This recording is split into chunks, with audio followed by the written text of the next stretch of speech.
My name is NAKA, and I was a producer on DropMix. DropMix is a music mixing game where you blend popular songs by dropping cards on a board. Each card has a piece of a song as well as unique original art. It was a very different project when I started on it. It was still like an amoeba. It was like a little blob. Because of some of our scheduling and because we're starting with a project that nobody knows about, we'd never contacted this many people before or really solicited illustration like this in the past with any of our projects. Outsourcing like this massive amount of art from a lot of different people was very daunting. We had artists from all around the world contribute. We had artists local from Boston. We had artists in London, in Europe and in Asia. South America. Artists in the Middle East. Pretty much everywhere you looked, we had an artist there.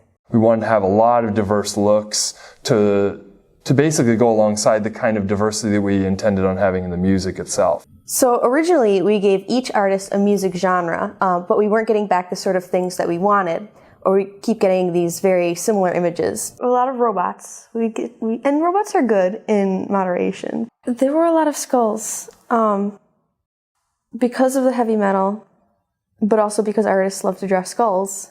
So we decided to give each artist a theme instead, and then we started getting back some really interesting stuff. Oh my gosh, these artists are taking it like in all these different directions that you can't predict.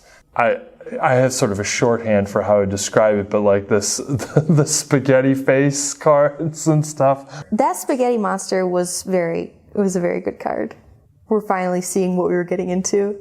And what these artists could provide to us that you couldn't go up to someone and be like, please make us a spaghetti monster and get a card like that. That had to be something that an artist had to sort of give to us. Process of pairing the art with the music is actually very complicated. We had a very big, long meeting after getting all of the art in, and then we would all sit in a room together with all of the art sort of spread out on the floor and just take each piece of art and try to match it to the song. But we would like arrange them and group them and like look at it together, think about like the overall concept of not only the art but also the music and make sure that everything was aligned. So when we got a card back that the chip was inside of it and the art was printed with a quality that we hadn't ever seen, and when we had the real board in office that we're like putting these down and you're like, oh my God, this is real. That was sort of a magic moment. I hoped that people would collect them.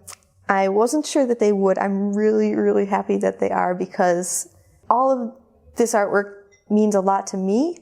It was a lot of hard work, but also it's work that I'm sort of really proud of, and I'm really proud of these artists, and I think that the results are incredible. I don't think there's another card game out there that sort of looks like this.